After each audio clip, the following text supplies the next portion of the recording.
Ebro in the morning, Rosenberg, not here. This guy. Laura Styles, Yes. though, present. Good morning. See, yes. this is the type of talk I like. We're about to get political. I want everybody to welcome Brooklyn Borough President Eric Adams to the program. Thank you.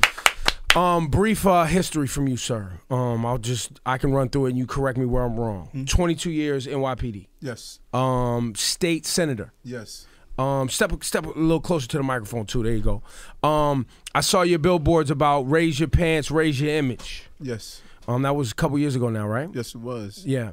And now you're at the forefront of the fight for New York City public schools to get refunded or better quality funding for after-school programs and a re-emphasis on test scores and education. Yes. Unfortunately, it comes on the heels of the McDonald's viral video that everyone saw that took place at McDonald's in Brooklyn, which obviously was the catalyst for people being like, well, wait, it's 3 o'clock. This is where kids are at 3 o'clock after school at McDonald's, beating the hell out of some girl. That's right. So is that where we are today, and is that at the forefront of your priorities today? These funding for these schools. Yeah, I think it's a combination. But first, really have to take our hats off to you, who how you mix a very urban flair to having some real conversations with the entertainment and the music.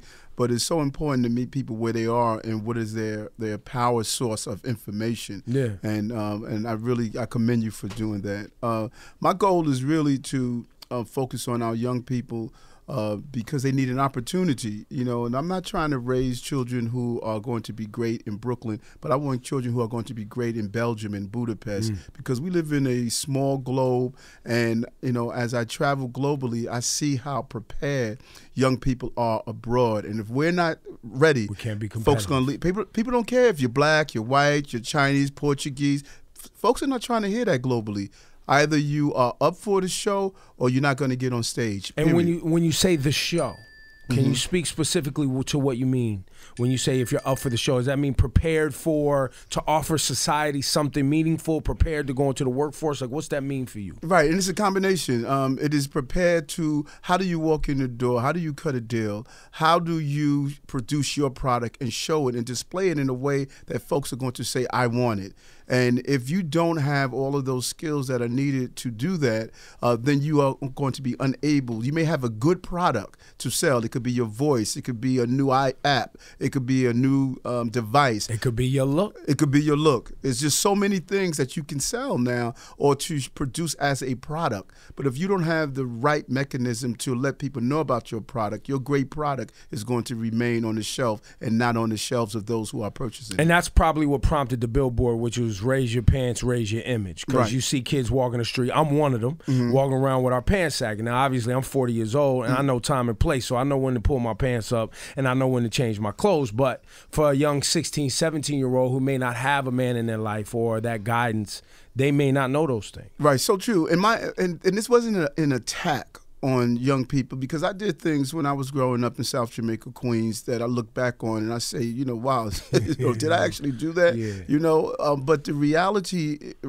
is as you just stated, we need to know, when do you put on the uniform of the day? When do you switch up your gear and, okay, now I'm getting ready to do something different. And even code check. Code switch. That's switch right. your language. There you go. There you go. Speak different. There you go. There you go. And that's such a powerful statement you just said, because having multiple languages, if someone can speak French, German, Spanish, etc., that's fine. But street is a language also. Yes. Knowing how to switch off the street and be intellectual enough to close the deal is part of it. I think the disconnect, and Laura, you could jump in after this, and I have this conversation when I speak to young people, because they see me and they're like, yo, but you sag your pants or you wear baseball hats, but I know how to change. Right.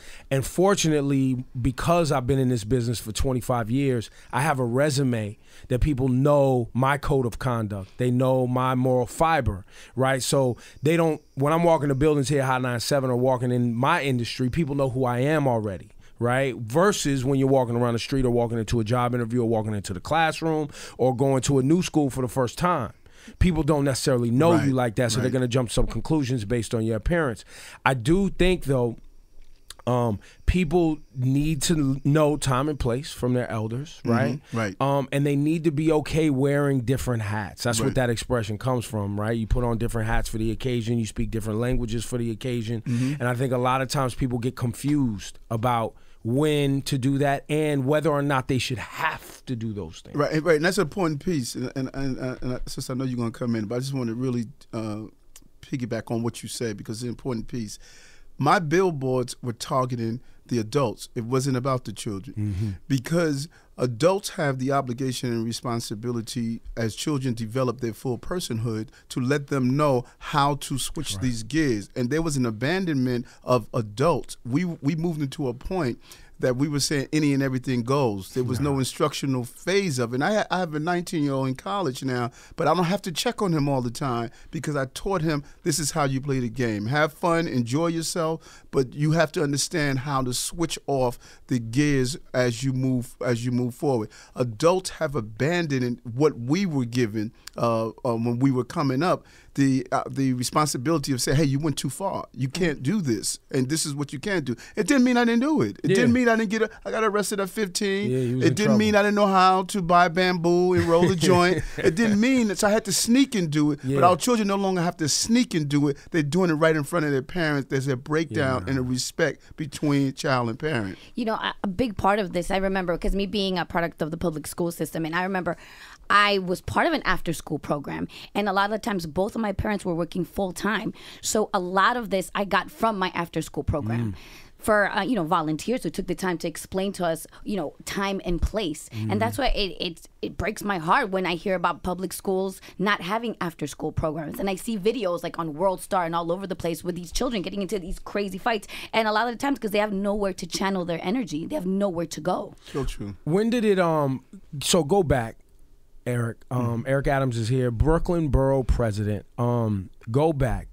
When did New York City public schools start cutting music? When did they start cutting, just general sports, education, different things that people would do as extracurricular at the schools? And even important programs like sex education. A lot of schools do not have that anymore. So true. Those basic skills that are needed. See, we moved away from, and I'm a product of public school also. We moved away from the development of the full personhood of a child and moved to a robotic state. We embraced this concept under the Giuliani administration that all our children need to know how to do is read, write, and do mathematics. Get in line, be on time. There you go. When in other schools, you were developing the full personhood of a child. You were ensuring they had music, they had art, they had gymnastics. So let me stop right there. During the Giuliani administration, we stopped teaching kids the social skills, maybe that they needed to be competitive just out in the world, and just started preparing them for the workforce. Exactly. It was not about developing the greater person or other skills that go beyond just getting in line and be on time. So this is preparing people to just work for service industries that needed to, it sounds like to me, right? Because if you're just training people for the basics, it's like, yo, when you get done here, then you can go work for the MTA, you can go work for a major company, you can go work for these other things, but you're not going to go as far as someone with a higher education. Right, and not even more than higher education. And it's not to say, and that's not what you're saying, that those jobs aren't good jobs. Because those are good jobs. Those are not what you're saying. But at the same time, even I went into the police department, but because of my education was a well-rounded education, now I wasn't there just to be a cop. That was your starting point. Exactly. I was there to start an organization, 100 Blacks in Law Enforcement. I was there to do civil rights things inside the police department. I was there to go to school at night. It took me 14 years to get my master's, taking 2 classes every night of the week. So it was about, I was inspired from my public school system. Right, but the reason I said it the way I said it was because I firmly believe that frequently, not all the time, but frequently, people with their own corporate self-interest, right, when they are in charge of the public school system, what they do is create an environment where kids that are in that public school system will not have the same level of achievement as children who get into special private schools, whose parents have extra money to afford special programs for them after school and on weekends, because they're trying to be divisive in the way that they go about preparing young people. Because I firmly believe that not everybody wants to see the kids in East New York make it the same way they want to see the kids on the Upper East Side make it. And I concur with that. And I believe a lot of that is financially motivating and for people agree. who are in the pockets of corporations. And I agree. And so when we saw that dismantling of those basic programs, we saw obesity rates rise. We saw children not being as athletically fit as they should be, playing games all the time. We saw that they were not into the real classical sense or diverse music. And so we saw a erosion of that, and it continued under the Bloomberg administration. Which was all about money. Right, and testing. Just sitting down, how do you train? And the tests are important, not to cut you off, but and this is why I wanted to bring you up here, because if you're not here, I can't necessarily have this conversation. Right. The tests are important because the school systems with the best test scores get more funding from the government? Is that how it that works? was a program that they put in place, one of the programs under the Bloomberg administration, and even the governor attempts to embrace that as well. So the better performing school gets more resources. Right. And it's still like that till this day, right now. Right. It's still like that right now? Right. And the problem is that it's really it sets a bad example, because the real resources should be going to those schools that are not doing as well. If they want to keep it competitive. Right. Exactly. If they want to see the low man on the totem pole actually get a chance. If. Right. And so with those cuts in programs and services, there were also cuts in locations and after-school programs. David Dinkins put in what was called a school system where you use the after-school programs, where you can go in and do some of those programs you were talking about, how we were able to go and use the school building for those after-school programs. Now they shut down the buildings. Our young people are basically thrown out of the buildings after the bell rings, the last class. Done with you. Right. You could no longer go in and do some of the things that they can do inside the building itself. You have gyms there. You have swimming pools there, classrooms there. And so schools stop seeing the building as an extension of the resources for the entire community, and they saw it as their own little fiefdom. And they were only allowed to utilize access for that. So if you are having a program where you're teaching children how to mix music, or how to be a commentary engineer, broadcast, whatever, you cannot do it in the school building. You have to pay them to go inside the school building to do that, which is sick. It makes no sense. So what happens? Our children, instead of being in a safe space, they're in McDonald's. Instead of getting a Big Mac, they're watching someone being attacked. And that is the issue that we're facing now. We have eroded all of those wraparound services that should have gone to our children, and we have to get back to doing that. Now, let me take it somewhere else, because it is about the money, right?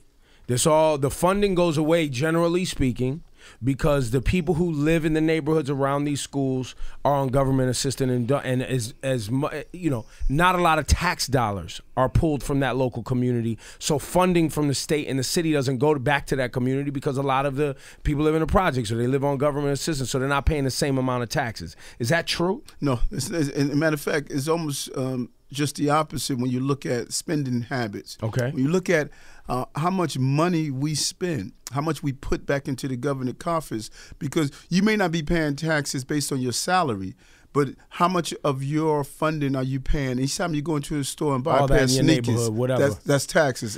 But my point is that money going back to those neighborhoods? No, they're not. And why is that? And that's the problem. That's the big fight. We tried to do an analysis some years ago to look at tax dollars by zip code. We tried to pass a piece of legislation that say, let's look at where the tax dollars are coming back into our communities based on zip codes. They fought it. The governor didn't want to sign the measure, because they realized if you do a drill down analysis where tax dollars are going, is it returning back to certain high needs areas? It's not happening. And on the state level and on the city level, and I'm pretty sure if we look at the federal level, you'll see the same problem. See, because my assumption is always these programs go away because the tax dollars that they're saying are the ones that are supposed to go back to the schools, which come from property tax. There's not a lot of property tax because there's not a lot of home ownership. So the school then suffers. Right. But what you guys were trying to do was look at everything that's being spent in the grocery stores and the shoe stores, everything, the hair shops,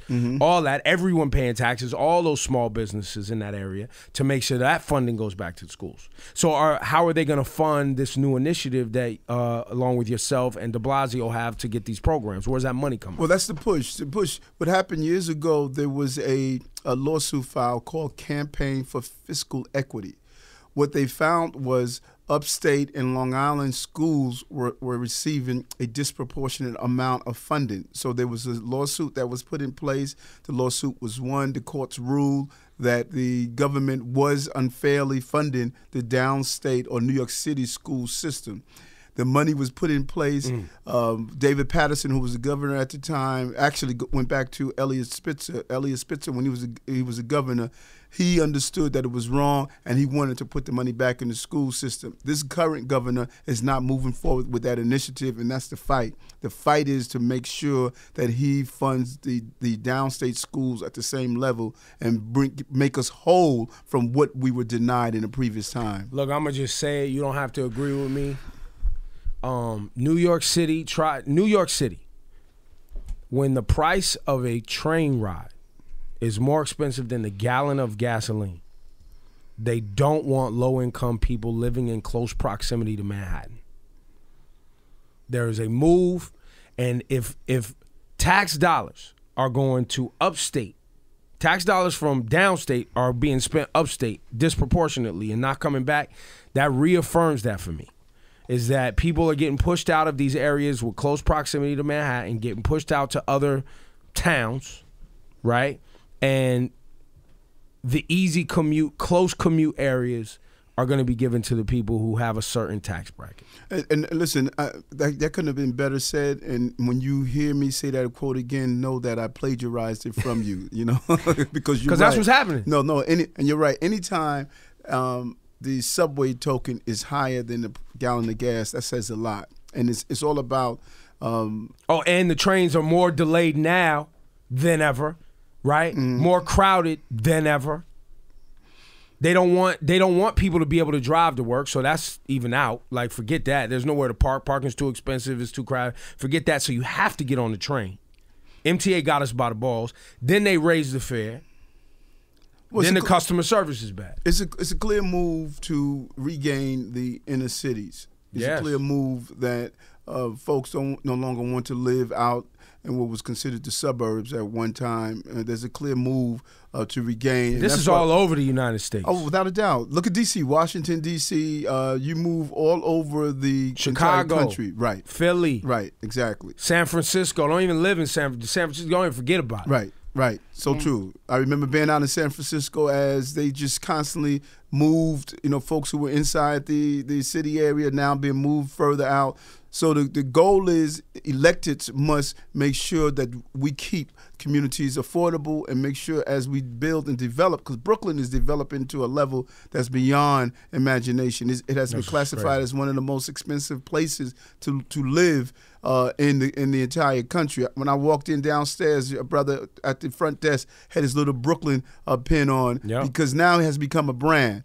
But the popularity of the brand must turn to prosperity for all that live in the borough, and that's my goal. Listen, if you live on Flatlands, don't worry. Nobody's coming to move out there anytime soon. You live in East New York, they're not coming for that. However, if you live in Bed-Stuy, they don't even, what do they call Bushwick now? East Williamsburg. They changed the name. Yeah. Red Hook, I heard they changed that name to something else now. Now it's Stuyvesant Heights. It's no longer Bed-Stuy. Yeah. But that's happening everywhere, even in Harlem. Remember we make jokes about it. Now they call it Spaha instead of Spanish Harlem or East Harlem. But even when you go to the property in East New York doubled over the last year. Really? Some of the plans, Livonia Avenue, which was unheard of before, they're getting ready to develop Livonia Avenue, and they're creating Livonia Y'all Commons. paying attention? Right, you live over there, buy what you got, B. Right, so, and because that's part of the problem. As I talk to my team all the time, a lot of things, some of the aspects of what we're suffering from, what I call the used to be my girl syndrome.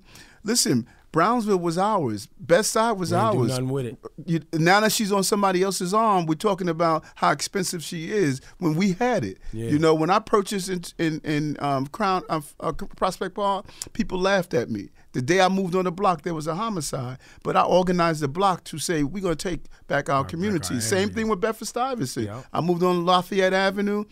People didn't want to live there. Now you can't get a brownstone there for under $1 million.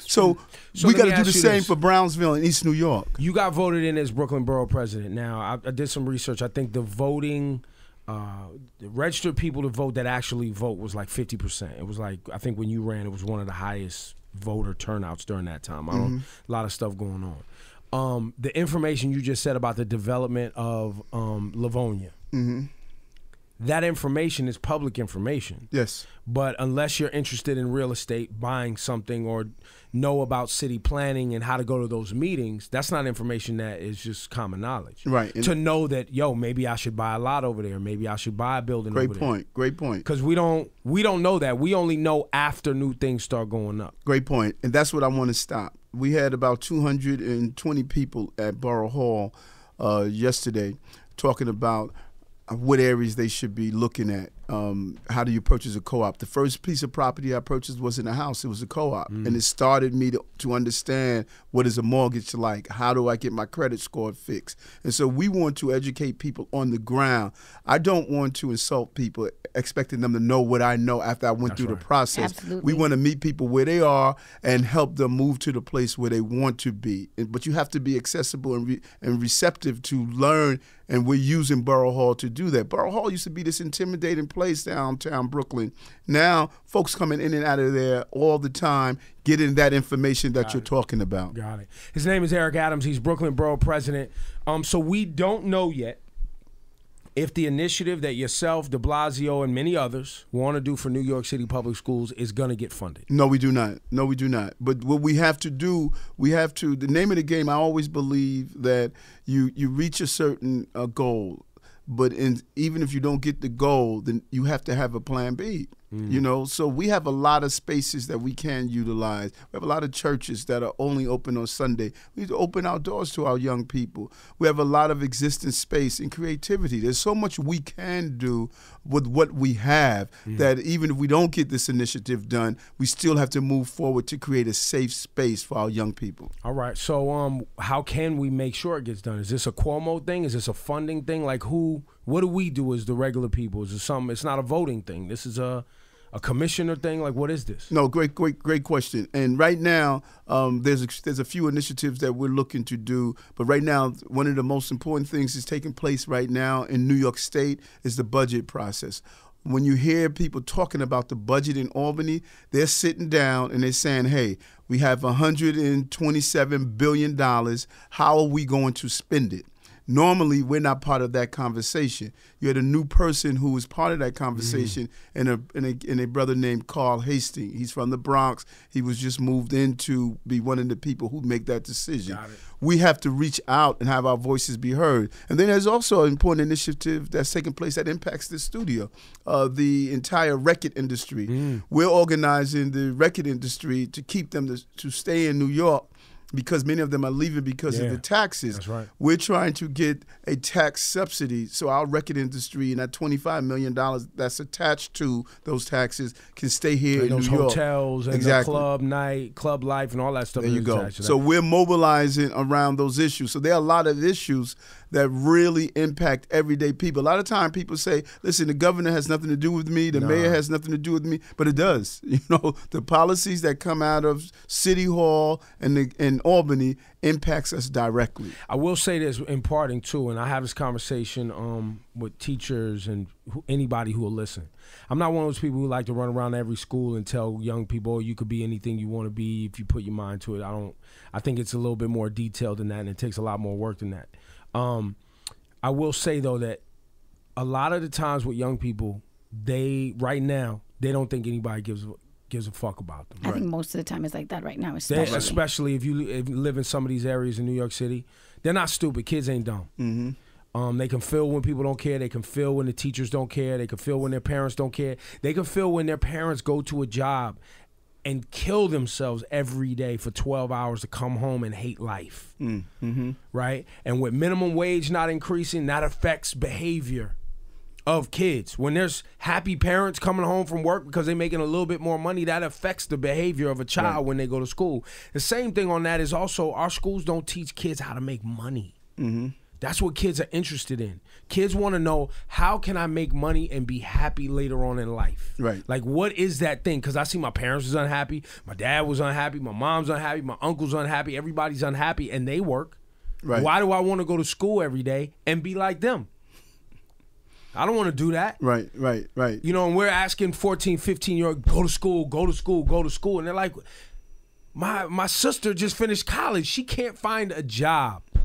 Right, but the name of the game, many of those areas and conditions that people are living on is because they didn't follow through on what they should have done at the time. And, you know, maybe the sister can't find a job, but she can find herself if she's educated, and she can find her own way. Yeah, but they want to have money, man. And that's what it is. But money doesn't come instantly unless you want to look over your shoulders every day because you're slinging on the corner. And if that's the route you choose, then so be it. But those who have to make it and are willing to make it, they know their ups and downs. You know, this is not an easy road. You know, we all had our But that's the bumps. conversation I don't think gets heard, especially these kids coming up tough. Right. That right there from somebody like this, they hear it from me. But you're in politics. You wear the nice clothes. They want to hear it's not easy. This, you know, because a lot of times you could be whatever you want. Just go to school and we sing the hunky dory, happy, lovey, lovey song. Right. No. And it's not like that as soon true. as 16, 17 comes and they're like, wait, hold up. Right. Reality, as you say, even you sitting here right in the studio, you know, it's not easy. No. You know, you have I'll to be good. They'll fire me tomorrow. you have to keep your game sharp. Yes. You have to be on point, and whoever's going to be a part of this, if you're going to be on the stage, you have to be good at what you do. If not, somebody is gonna have the hook to take you off. All day. His name's Eric Adams, Brooklyn Borough President. You running for mayor sometime? Yeah, listen, I don't keep that a secret. We're going to do 7 years at Borough Hall, and then we're going to take it across the bridge. And it's a quick hop. So, you know, City Hall is waiting for us. So how long you been at Brooklyn Borough President now? 2 years? We did 7 years as a state senator. This is our first. We finished our first year. This is our year and a half as Borough President. It's a 4-year term for 2 years. For 2 terms. And then after the second term, you go for a citywide office if you're up for it. And I think I'm up for it. De Blasio, watch out. Is he going to make it? De Blasio going to make it? Yeah, I think Bill will be fine. You know, the ship was like a Titanic. It was moving in the wrong direction. You know, it takes a time to turn it around. He's doing that. He's true to what he said he was going to do. You feel like De Blasio's really making an impact right now? Listen, I don't think he's new to this. I think he's true to this. He believes in what he's doing. And that's how much I respect people, not because I agree with everything that they do. I respect people who are true to what they do, because I don't agree with myself 100% of the time, so I'm not going to agree with him 100% of the time. That's what it is. Eric Adams, ladies and gentlemen, give it up.